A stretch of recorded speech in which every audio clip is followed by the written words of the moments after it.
What's going on, guys? It's Jimmy here. Welcome to our daily show where we discuss everything going on here in our country in Washington, D.C. Stimulus check update, fourth stimulus package update, and daily news. Money, investing, the stock market. We cover it all here on our YouTube channel. If you haven't subscribed to our YouTube channel, make sure to click the subscribe button right now. It's completely free to do so. Remember that new videos come out here every day at 10 a.m., 3 p.m., and 8 p.m. Eastern Standard Time.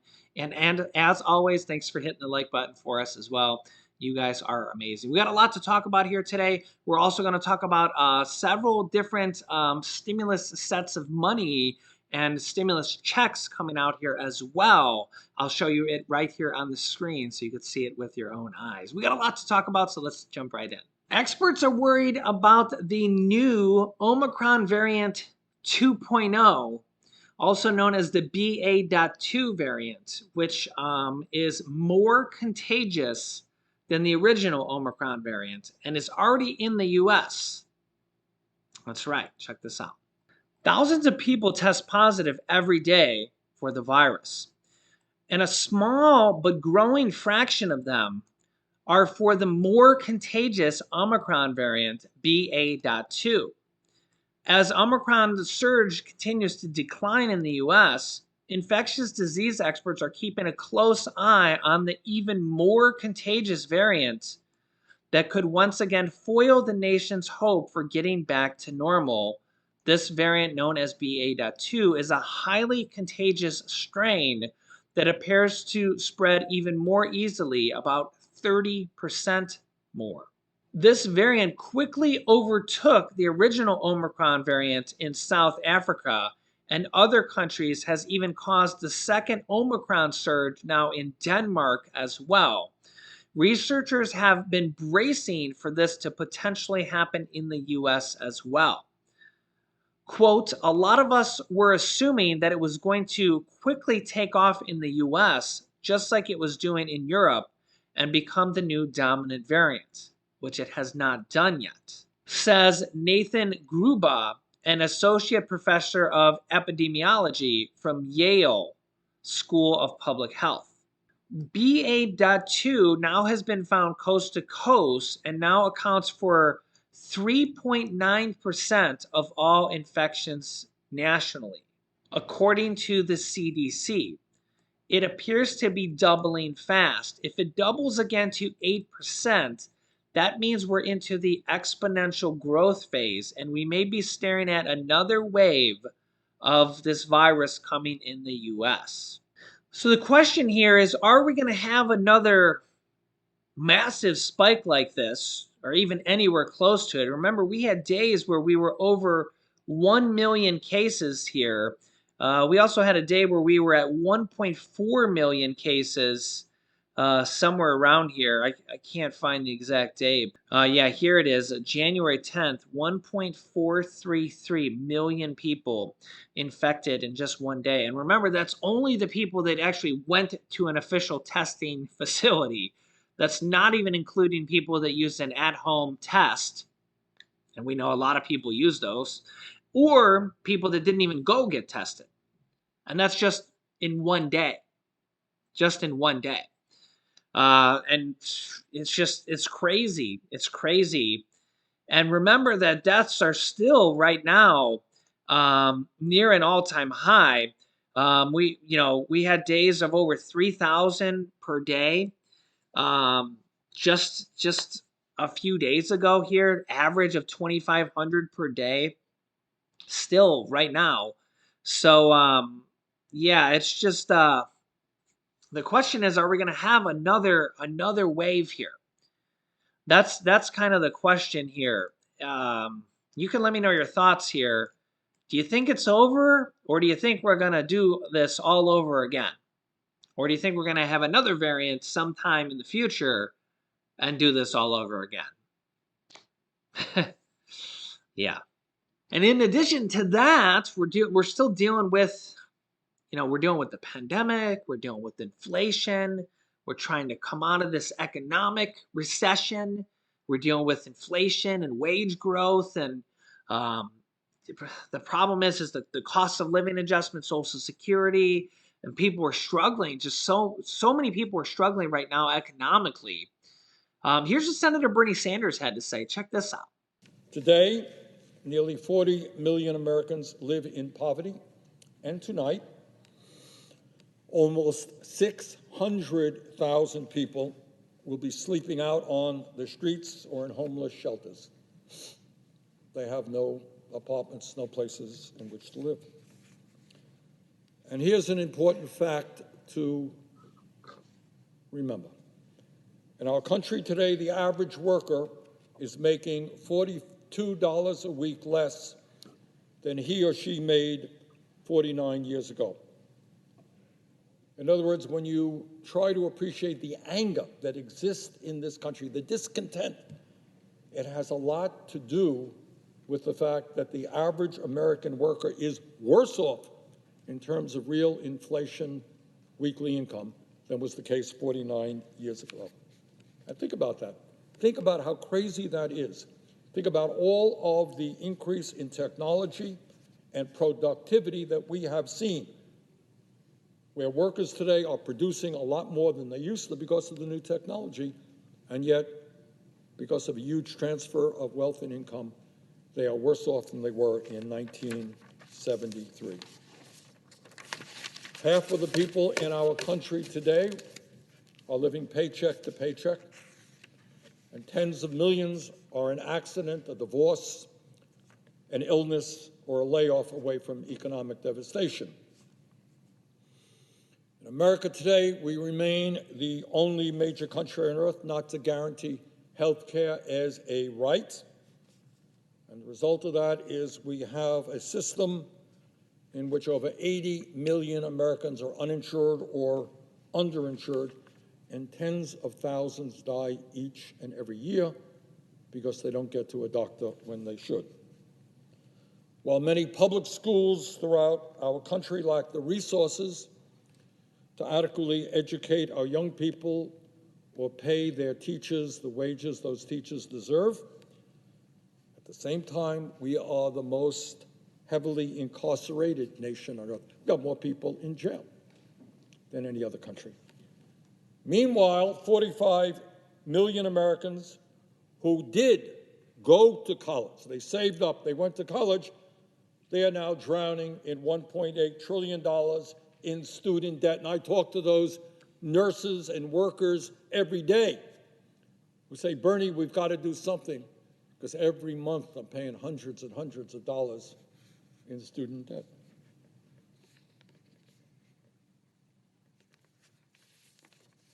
And here is something else that we don't talk about. You know, we have a habit here, I'm afraid, in the Senate and the House, we talk about a lot, but often not the most important things in the country. And that is that I suspect that as part of human nature, every person in America and around the world would like to live long and happy and productive lives. It's pretty basic human nature. But in America today, the very richest people live, on average, 15 years longer than the poorest Americans. So when you talk about income and wealth inequality, it's not just like, oh, this guy has a nice house, and this person doesn't have a nice house, big car, no car. That's one thing. If you are poor in America, you are dying at a significantly younger age than if you are wealthy. Madam President, the polls seem to show that more and more Americans are giving up on democracy. They work long hours for low wages. They worry about their kids. They can't afford health care. They see their jobs going to other countries. And meanwhile, the people on top are doing better than any time in American history, and they wonder, hey, we elect these guys to the House, to the Senate, governors. What are they doing for us? Do they understand? Do they live in the real world? Do they understand what is going on in our lives? Or are they too busy going out raising campaign contributions from the rich and the powerful?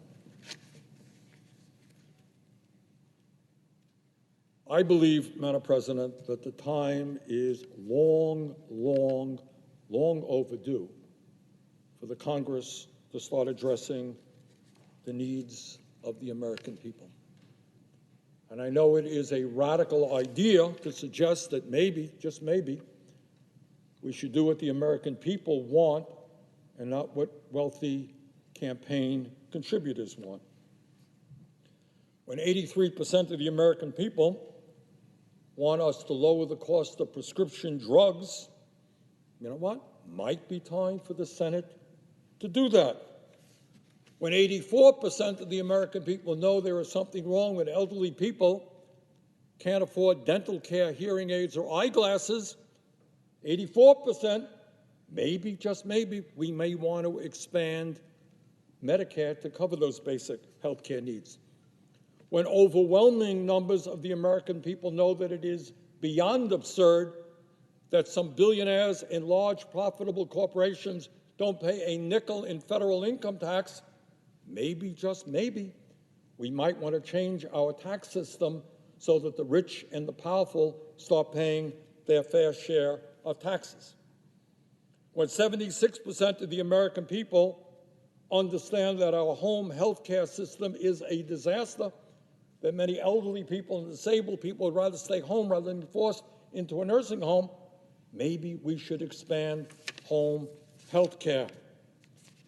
When we remain the only major country on earth not to have paid family and medical leave, the only major country on earth, maybe it's time that the Congress passed Paid Family and Medical Leave Act.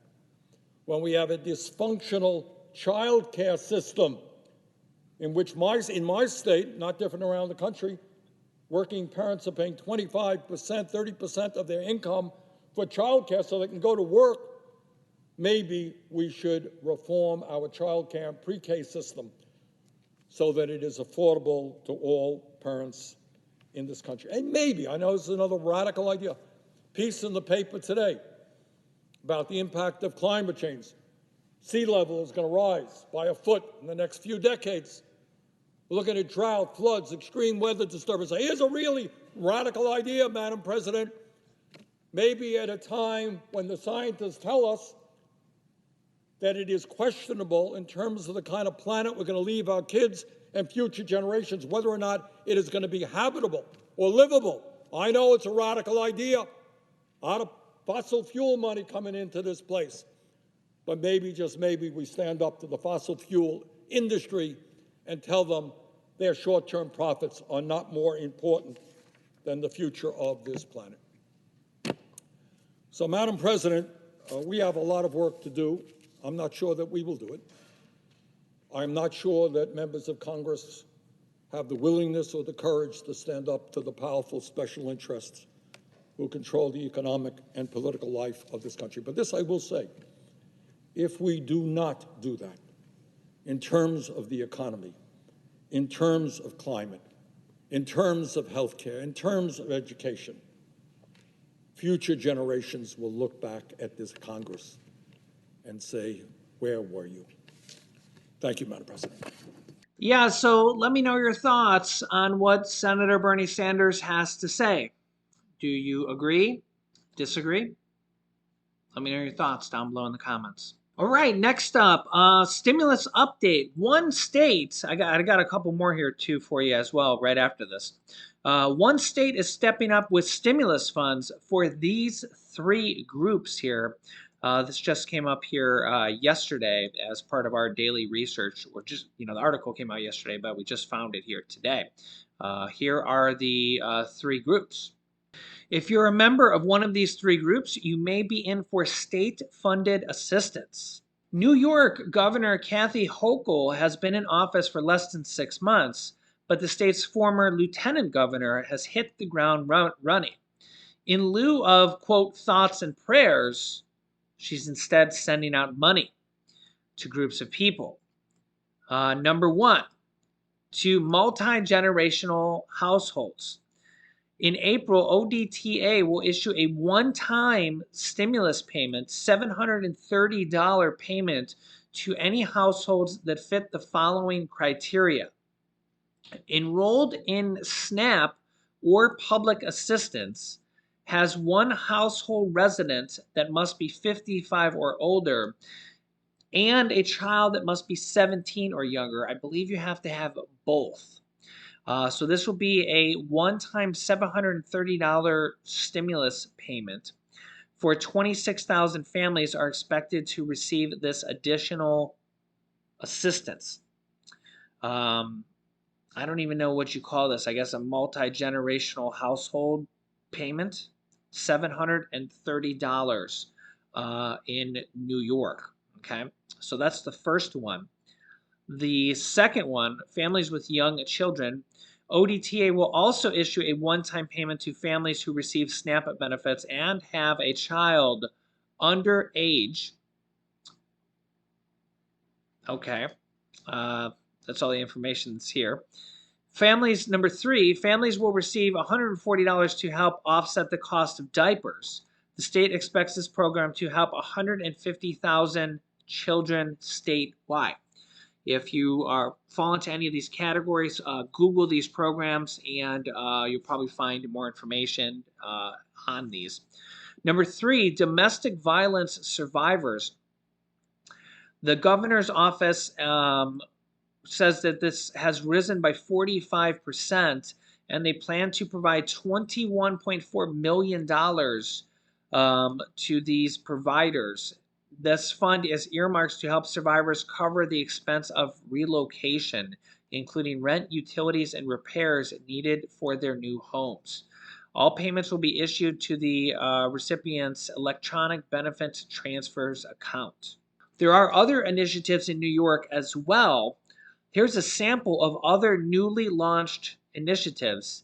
$10 billion to rebuild and grow the healthcare workforce by 20%, tax relief for thousands of small businesses and millions of middle class New Yorkers, overhaul workforce development to expand access to new careers, $1 billion rescue for small businesses, $1 billion in Connect All, a plan to bring affordable broadband to more than 1 million residents across the state, increase access to childcare for 100,000 families, $75 million towards wages for childcare workers. Yeah, this is just one particular state that I happened to come across here in an article. Yeah, here's the next one. Coronavirus stimulus checks from Utah for Salt Lake County gets more funds to offer rent relief. In addition to stimulus checks, rent assistance proved to be a lifeline for many who are struggling to pay their rent due to financial hardships they face as a result of the pandemic. Although most rental assistance programs have gotten exhausted by now, Utah received fresh federal funding to hand out more stimulus checks to their residents. In fact, I just did a recent video. There's a lot of states getting a second round of this funding. I'll link you to that video here in just a moment. You definitely need to watch that here. Rent assistance, mortgage assistance, utility assistance. A lot of this money you can claim. Okay, and I show you how to do that. These coronavirus stimulus checks and rent assistance, mortgage assistance, utility assistance are for residents of Salt Lake County, Utah. But remember, this is going on all across the country. This is just one particular article from entrepreneur.com, just happens to focus on Salt Lake County, Utah. So yeah, literally, there's still these type of programs going on all across the country. New money is coming in, a new round of money for rent assistance, mortgage assistance, utility assistance, and possibly all sorts of other things here because President Biden just declared the pandemic is still going on. It would have ended on March 1st had he not extended it, and he extended it. So we're going to probably be seeing more funding like this here, and I will keep you up to date here. We also have a lot of states that have billions of dollars here. Remember that each state got over at least $1 billion or more, depending on their size. Any state that has even low to medium size or large size population got multiple billions of dollars. And then a lot of states have billions of dollars from their own sets of money flush with cash. So there's going to be a lot of stimulus check programs on the state level as well, and stimulus checks and stimulus other type of like miscellaneous stimulus type programs, even like extra SNAP benefits, food assistance benefits, rent assistance, utilities, all sorts of different type of programs here. So I will keep you up to date here on all these different things, as well as daily news, everything you need to know about here going on in our country. So if you haven't subscribed to our YouTube channel yet, make sure to click the subscribe button right now. It's completely free to do so. Remember that new videos come out here every day at 10 a.m., 3 p.m., and 8 p.m. Eastern Standard Time. Remember those times so you don't miss out on new videos. And you can click the bell icon next to the subscribe button so you get reminders when we go live with new videos. I just did 2 important videos that you want to watch next if you haven't seen them both. This video here is about Social Security raises, SNAP benefits, and pandemic EBT updates. And this video is about all the new money coming out for rent assistance, mortgage assistance, and utility assistance and stimulus programs. So click on one of those videos to watch them next. Thanks for watching, guys, and I will see you in the next video.